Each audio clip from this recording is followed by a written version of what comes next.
Hi, everybody. This is Rahul. So for this discussion, I'm going to cover the Patanjali's 8 limbs of yoga, but a sort of reinterpretation of it. So again, this is all original knowledge, my original knowledge. So you're not going to find this interpretation anywhere else. And I've subtitled it Coherence and Decoherence. So before we get into the Patanjali's 8 limbs of yoga, we need to, of course, discuss coherence and decoherence. So let's begin with that, and then we'll jump into the more details. So I'm going to use a couple of examples to sort of help you understand these two principles.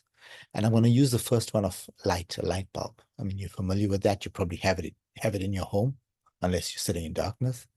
But a sort of 50-watt light bulb is not the most impressive of things. And in that, it's sort of the light waves are not coherent. They are all over the place. There's some interference, cancellation, so forth. So it's not really the most impressive of things.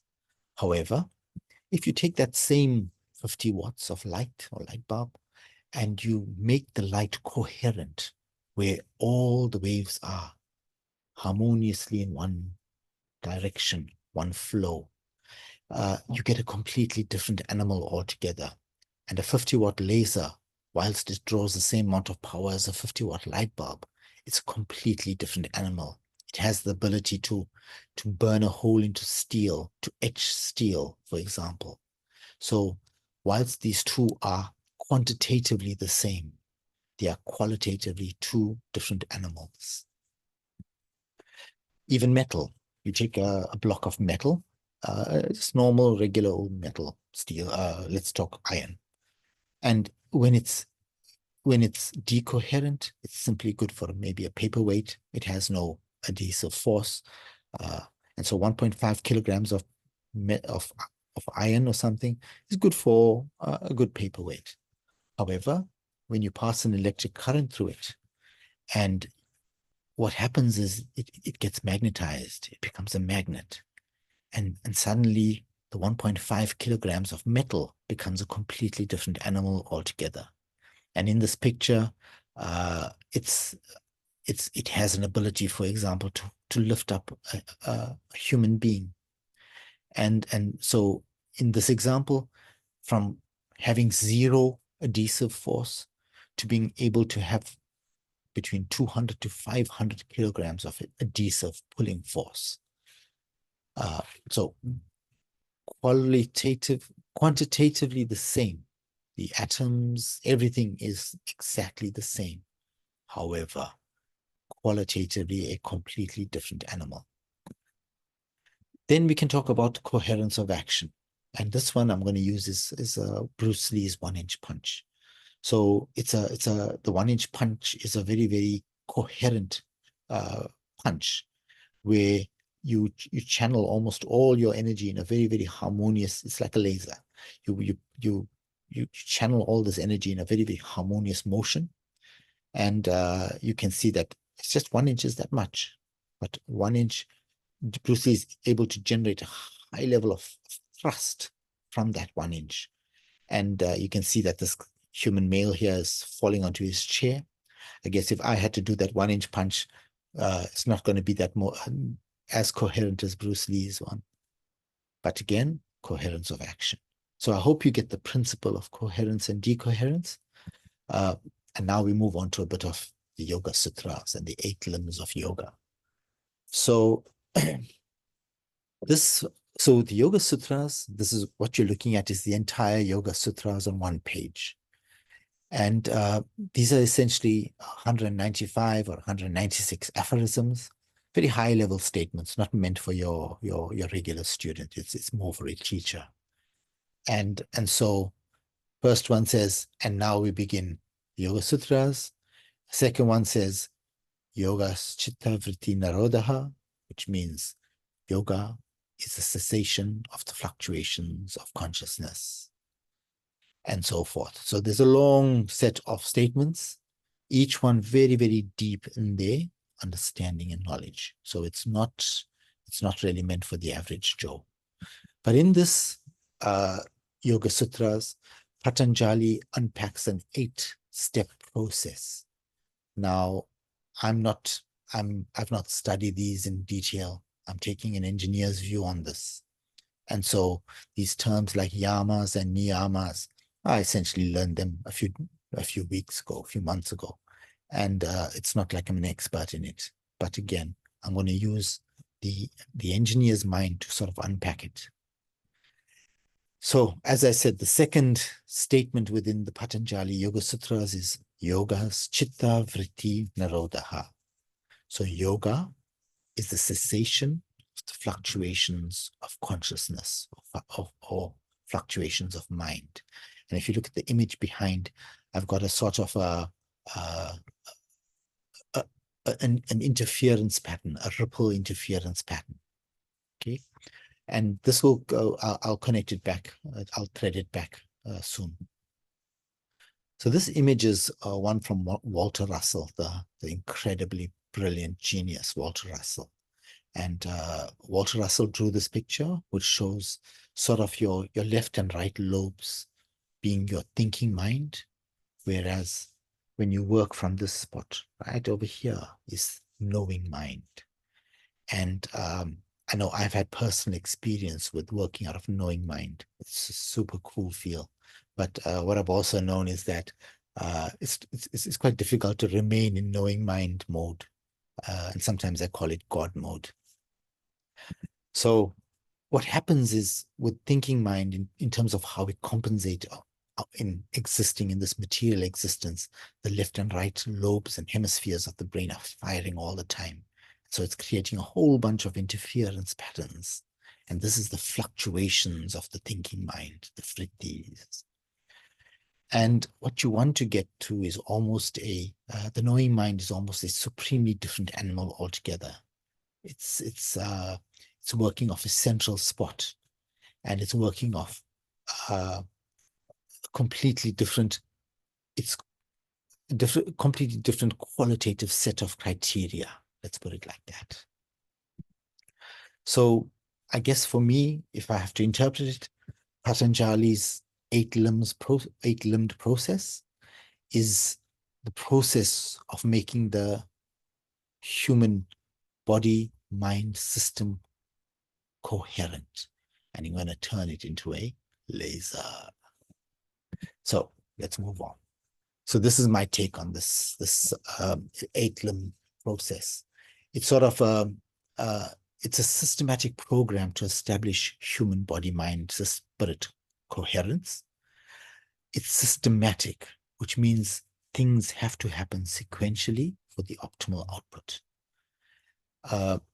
It's very similar, if I have to use an analogy, of if you're using a microscope or using a telescope. You first tune the big cogs, the big wheels. You want to get a blurry image of the moon to a semi-clear view of the moon. Then you fine-tune to get the clear picture of the moon. Then you use the small cogs. But ain't no use using the small cogs first when you don't even have the moon in focus. So it first starts with getting the big cogs in place before you can start fine-tuning. So for example, meditation within the Patanjali 8 limbs, in the 8-step process, meditation is number 7. How many of you are meditating? How many of you have understood the first 6 steps before starting meditating? What I would tell you is that meditation would be an awful waste of time. Yes, it might give some stillness benefits and wellness benefits, but that's more or less, another circle jerk. It's not the real output that you want out of meditation. So you need to start systematically getting all the cogs in place before you can start meditating, for example. So threading that back in terms of you as a being. So this is you, decoherent being. You sort of, as we would say in Afrikaans, you're deer mekaar all over the place. All your cogs are all over the place. Whereas in analogy, by comparison, a sort of a coherent being would sort of have all these cogs in place. They're all spinning in the right direction. They're all spinning in the right spot. And when you are able to get all these cogs into place, then the self abides in itself. So this little dark spot is the self. my sort of little definition. So what I'm saying here is almost, you know what, my dear friend, you may possibly need a service. And so Patanjali's Yoga Sutras is a systematic process of providing yourself with an enema and to give you the service you need to form a coherent being. So this is the first step in the 8-step process. It's called yamas. And yamas is about you in your external world. And so remember, it's about fluctuations and mitigating fluctuations in your external world. So in this picture, you see that if you are not in harmony with your external world, then this is a very, very fluttery picture. Okay? What you want to seek is an almost harmonious spherical bubble, one that is in harmony with its external environment, and really talks about just getting the basics right. Non-violence, ahimsa. Be kind, be truthful, be non-excessive. Stop buying more and more clothing. Stop eating so excessively or indulgently.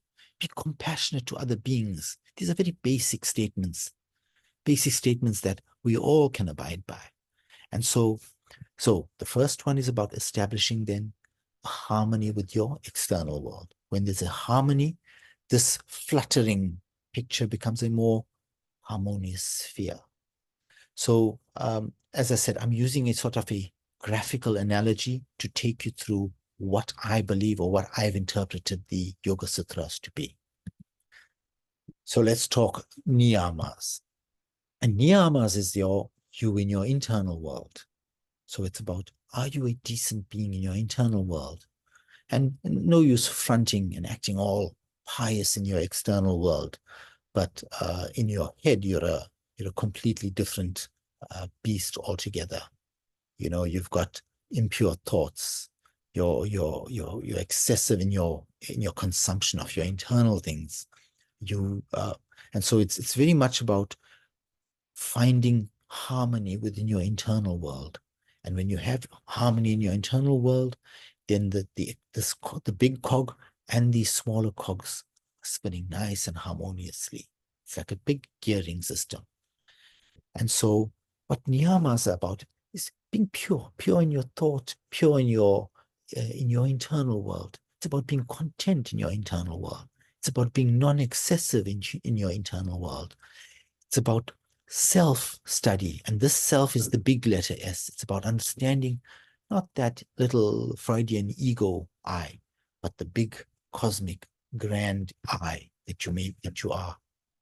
And also it's about being aware that there might be a higher principle of existence, whether you call it Allah or God or that or Om or whatever it is. It's all the same. But to understand that, you know what? It's the one in the all and the all in the one. And this is the manifestation of this universe. So essentially, when you have these two cogs in place, engineering mode again activated, what happens is you see that when these two cogs are in place, you create a landing spot for the next cog here. And unless you get these first two correct, you cannot move on to step 3. Very simple. But I'm going to pause here because I want to expand these two, yamas and niyamas, the two big cogs. And so for me, the way I see it is like this. It's very difficult to proceed on your journey of self-realization, meditation, and all those things that you may want to do without addressing, what you truly are. Stand in front of a mirror, naked, look at yourself, and really look at yourself. And are you proud of what you are? Are you greedy? Are you materialistic? Are you unkind? And unkind is not just to humans. Everything here applies to all beings. And are you excessive? Are you ignorant? And if so, you've got a ton load of work to do, my friend. So you have to be a decent human being, a decent being to proceed. And without this, you simply lack the stability, the the foundational stability to proceed to the higher levels of the stacking tower. It's a harsh reality, but for me, this is the harsh reality. So you want a simple answer? I guess it's covered in most scriptures and religious scriptures, but let's talk basics. Yamas is be kind. Be kind to all beings, not simply humans, but also animals, also little bugs. You don't need to smash them. You don't need to kill them. Be kind. They're nothing to you in your universe. They live in a different small universe, a very harsh universe that they live in, a microverse within this universe. Be truthful. And this is about telling the truth. But it's also not about being harsh about telling the truth. You have to combine it with a bit of compassion. So when maybe the wife asks you, do I look fat in this? Yes, telling the truth would say something a bit harsh, but combine it with a bit of compassion as well. And so it's about being non-excessive. Sometimes just enough is just enough. You don't need to always consume that additional plateful or the additional glass of wine, whatever it is. And be compassionate. Not only be compassionate to the wife, but be compassionate to all beings. And this is how you establish a harmony in your external world. People will gravitate. You'll know when you've established Yama. It's when people gravitate to you because you're simply a good being. And let's go to Niyamas. And Niyamas is very much about your internal world. Niyama. So internal world. And here it's about purity of thought. No use acting all pious in your external world and sitting in, doing your prayers, and then going home and being a little, I might have my YouTube video blocked for that, but being a little bit of a crazy demon in your head, okay?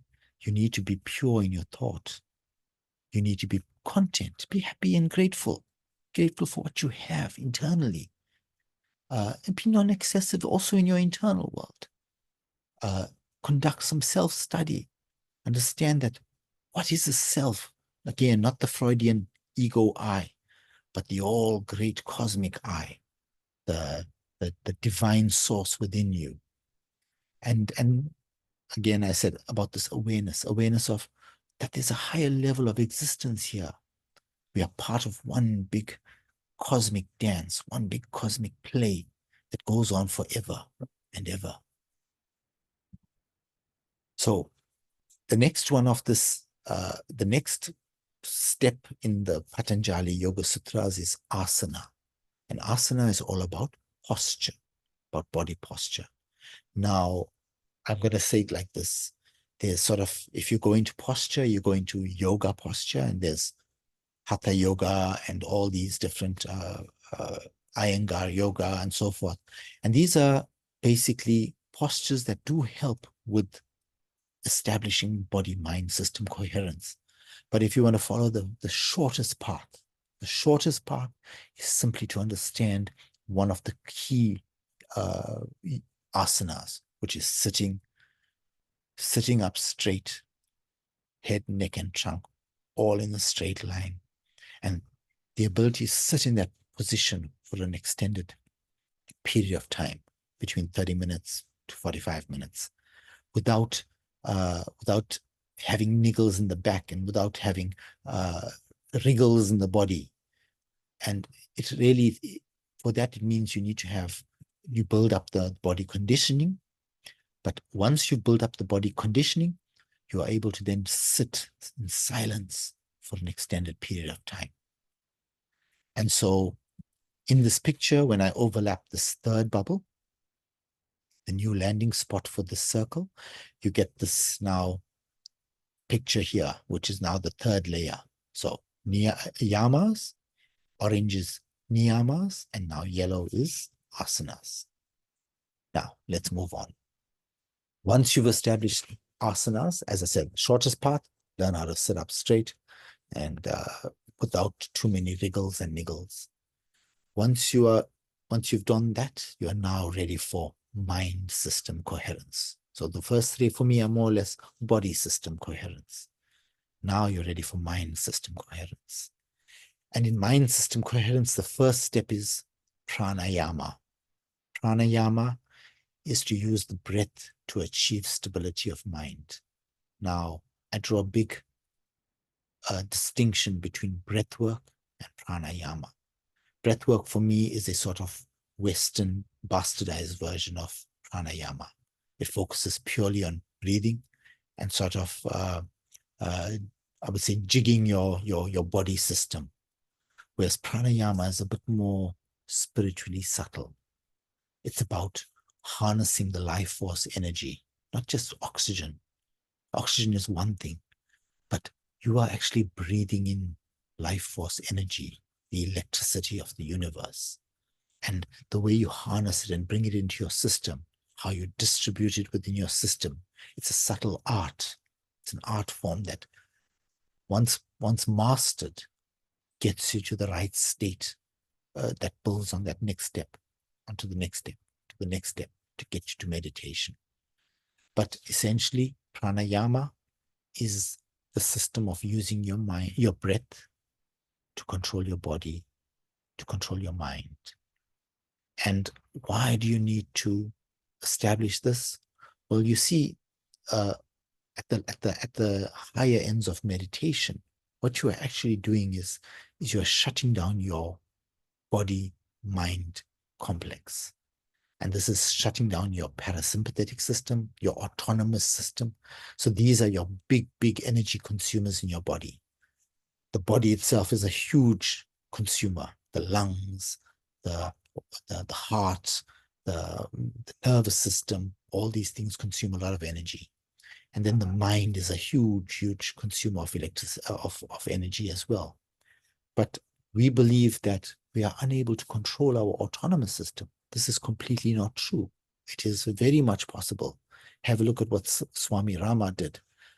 He was studied for a good few days, and he was able to have complete control over his autonomous system. And he demonstrated that it is very much possible.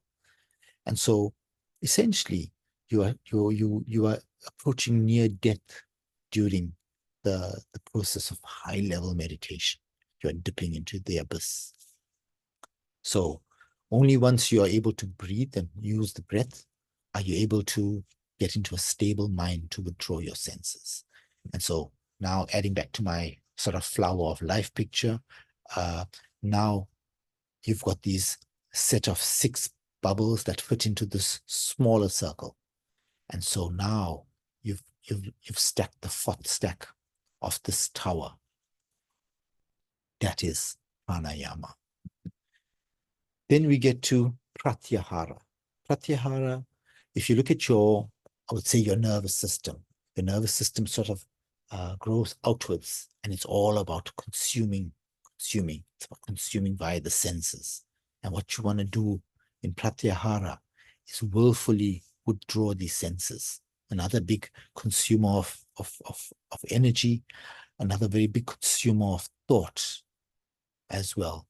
So with pratyahara, you wanna establish sense control where you're able to withdraw these 5 senses of yours, turn it inwards, flip it inside out. And with that, you then get this stacked tower, which is now the blue circle. It establishes its landing spot on the 6 smaller green circles. So once they are aligned, you've got this sort of landing spot where the blue circle can then fit. It's like, again, fine-tuning the magnifying glass or fine-tuning the telescope. Each time, fine-tuning, and fine-tune. So next up is dharana, single-minded focus towards the silence. So here it's about, once you've withdrawn all the senses, it's about now bringing the mind from its sort of a duality mode into a unity mode. And again, remember, bringing the mind into a laser. And so this one establishes these 6 smaller circles within the smaller circle of pratyahara, sense withdrawal. And so moving on, I'm not going to cover too much of this. I'm dragging on a bit. The next step would be dhyana. Dhyana is about absorption into the silence. So only once you've got the body system, the mind system, and so forth set up properly, it's a scientific series of steps, are you able to withdraw and absorb yourself into the silence. Remember, I told you, the end state, the end game here is almost a complete shutdown of body and mind, a state of breathlessness. Really what happens is you will sacrifice your inhale to your exhale, and eventually you get to a point of breathlessness because the body simply does not need any more oxygen. Your body is completely saturated with oxygen. You are not moving. And so you are able to then dip into this silence. And so in my beautiful picture, now we have this purple ring that's formed. It lands on that intersection point of the 6 blue circles. And now we are ready for samadhi. Samadhi is the step. So this is the meditation step, okay? Absorbing yourself into the silence. But the next step is samadhi. And samadhi is becoming the silence. And so in this picture, that little black dot there, that is becoming the silence. And essentially, when you become the silence, when you are resting within your silence, you become a supremely coherent system. And how you will know is you will radiate an aura. It's not a coincidence when they show images of Jesus, there's a light radiating from him. When you see images of Krishna, black as the ace of spades, but he radiates in blue. These are all coherent beings. They have established God mode in their human body, mind, spirit complex. And so essentially, to sum up, this is my last slide, I guess, before I end. The eight-limbed Ashtanga means, Ashta means 8, Anga means limbs, the 8-limbed yoga system of Patanjali, for me at least, is about establishing the stack of coherence within your system. And so once you've established that, the self rests in itself. I hope you enjoyed this little presentation. It wasn't too little, but thank you so much. I look forward to your feedback and comments. And yeah, have a wonderful time.